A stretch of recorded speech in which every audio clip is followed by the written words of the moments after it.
Hello friends, welcome back to our channel ETM Academy. I am Abhishek Dubey from EduTech Master Academy. Today is our 6th video of JavaScript. So आज का topic है if else. So इससे पहले कि अगर आपने videos नहीं देखे हैं तो हमारे चीजें समझ में अभी नहीं आएंगी। तो लास्ट वीडियो जो हमने पढ़ा था उसका नाम था operators. What is operators? Because operators का यूज हम लोग कई बार नहीं हर बार करने वाले हैं, तो प्लीज आप जाके पिछले वीडियोस को जरूर देखें. सो बिना किसी देरी से चलते अपने कंप्यूटर स्क्रीन पे. Let's get started.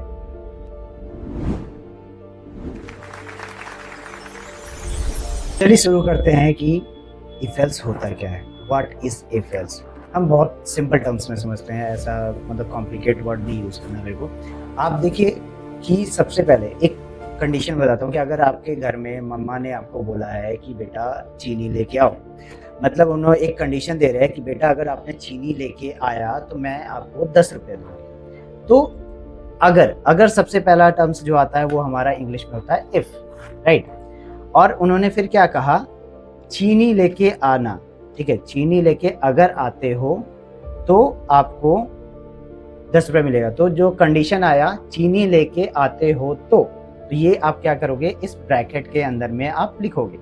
ठीक है, और उसका स्टेटमेंट है कि 10 रुपये आपको मिलेगा. Simple terms. तो यानी कि यहाँ पे क्या हम कर रहे हैं, कंडीशन हम लिख रहे हैं. ठीक है, और दूसरा इसके अंदर में हमने वो क्या करेंगे, स्टेटमेंट लिखेंगे.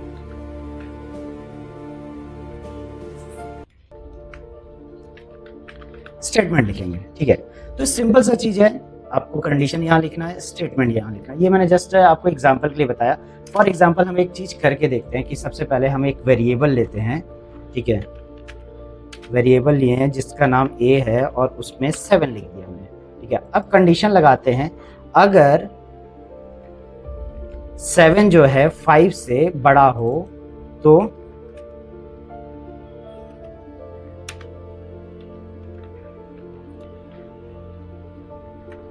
आपको प्रिंट करके दे a is greater than 5. Simply अगर ये कंडीशन है, मैंने आपको बोला था कि ऑपरेटर अगर आपने नहीं देखा तो पिछला वीडियो हमारा है वो उसको जरूर जाके देखिए, क्योंकि अभी मैंने सिंबल्स लगाए आपको समझ में नहीं आ रही होंगी ये सब क्या है. ठीक है, हालांकि मैथ्स के हैं, बहुत पहले आप लोगों ने पढ़ चुका होगा, लेकिन यहाँ पे क्या यूज हो रहा है इसके बेस पे ही समझ में आता है. तो आप पिछला वीडियो जाकर के जरूर चेकआउट करें कि ऑपरेटर्स क्या होते हैं. ठीक है, आपको ज़्यादा आसानी से समझ में आएगा. तो हम क्या कर रहे हैं कि यहाँ पे हमने कंडीशन लगाया और अब हम क्या करेंगे, इसको रन करके देखते हैं. तो सिंपल टर्म्स में हमारा आंसर यहाँ पे आ गया, बिकॉज ये बड़ा था तब. ठीक है, इन केस अगर मान लीजिए ये बड़ा नहीं होता तो फिर क्या होता है, यानी कि जैसे आपको कंडीशन दिया कि अगर तुमने चीनी लेके आया तो आपको 10 रुपये मिलेगा, नहीं तो कुछ नहीं मिलेगा. तो जो नहीं तो है वो होता है एक्चुअल में आखिरी टर्म्स. तो हम लोग आखिरी टर्म्स किसका यूज करते हैं, एल्स. एल्स में इसमें ना ही कोई कंडीशन लगता है, सीधा नहीं तो नहीं मिलेगा, सीधा सीधी, यानी कि कर्ली ब्रैकेट यूज होगा. यहाँ पे कोई लेना देना नहीं है कि कंडीशन लगाएगा. तो यानी कि जैसे कि यहाँ पे हमारा अगर मान लीजिए इन केस ये बड़ा नहीं होता तो यहाँ पे क्या करता है, a is not greater than 5.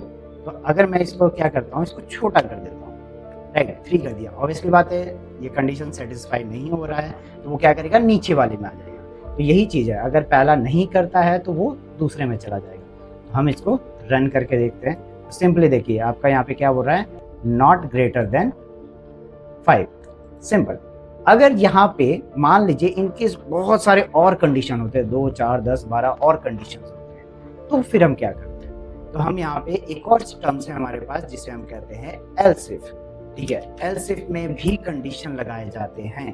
ठीक है, जैसे कि आपके मम्मा ने बोल दिया कि अगर चीनी लाते हो तो 10 रुपये मिलेगा, अगर दूध लाते हो तो 20 रुपये मिलेगा, अगर कुछ और लाते हो तो आपको 40 रुपये मिलेगा, नहीं तो कुछ नहीं. तो नहीं तो ऑब्वियसली बात है एल्स आ गया. और बाकी सब में हम क्या लिखेंगे, एल्स, एल्स इफ हम लेके ब्रैकेट के अंदर में हम क्या करेंगे, सेम चीज लिख देंगे.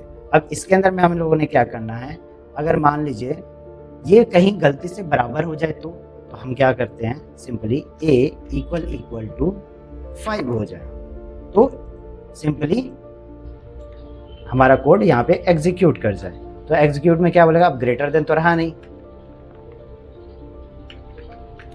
अब क्या बोलेगा, ये इक्वल है कि नहीं, सॉरी इक्वल है कि नहीं। तो अगर स्टेटमेंट मेरा इक्वल होता है तो मेरे को ये एग्जीक्यूट कौन सा करेगा, सेकेंड वाला पार्ट करेगा। अगर देखिए इक्वल आता है, आपको मैंने फिर से बता रहा हूँ कि आप ये सोच रहे हो कि ये डबल इक्वल टू क्यों लगाया, तो आप अगर ऑपरेटर का वीडियो देख के आएंगे तो आपको बहुत इजीली समझ में आएगा, नहीं तो नहीं आएगा। तो अब देखिए इक्वल ऑब्वियसली बात है, सिंपल में बता देता हूँ, अगर मैं सिंगल इक्वल टू डालता तो क्या होता, असाइन हो जाता, वो 5 वापस से ए में चला जाता। बट हमने यहाँ क्या किया है कि दोनों को कंपेयर करना, तो उसके लिए हमने डबल इक्वल टू का यूज़ कर रहे हैं। तो हम यहाँ पे रन करके देखते हैं तो सिंपली देखिए कि यहाँ पे इक्वल आपका शो कर रहा है। तो यही था हमारा इफ़ और एल्स और एल्स इफ एंड एल्स। तो ये 3 टॉपिक ही आज का जो टॉपिक था। अगर देखिए फिर से बता रहा हूँ, अगर आपको ये चीज़ें नहीं समझ में आ रही है तो बिकॉज ऑफ ऑपरेटर आपने नहीं देखा है, तो आप पीछे के वीडियोस जाइए और उसको ज़रूर देखिए ताकि ये चीज़ें आपको आराम से समझ में आए। सो हम लोग नेक्स्ट वीडियो में मिलते हैं जिसमें हम लोग सीखेंगे कि स्विच केस क्या होता है। वो भी ऑलमोस्ट सिमिलर चीज़ें हैं, लेकिन वो भी बनाए गए हैं तो हमारे को पता होना चाहिए कि वो करता क्या है, क्यों बनाए गए हैं, कैसे यूज़ करना है। ठीक है, तो हम लोग फिर मिलते हैं नेक्स्ट वीडियो में। प्लीज़ आप लोग से रिक्वेस्ट है कि हमारे चैनल को सब्सक्राइब करें और बेल आइकन को दबा के जाएं और शेयर एंड लाइक्स ज़रूर करें। सो मिलते हैं नेक्स्ट वीडियो में, बाय बाय।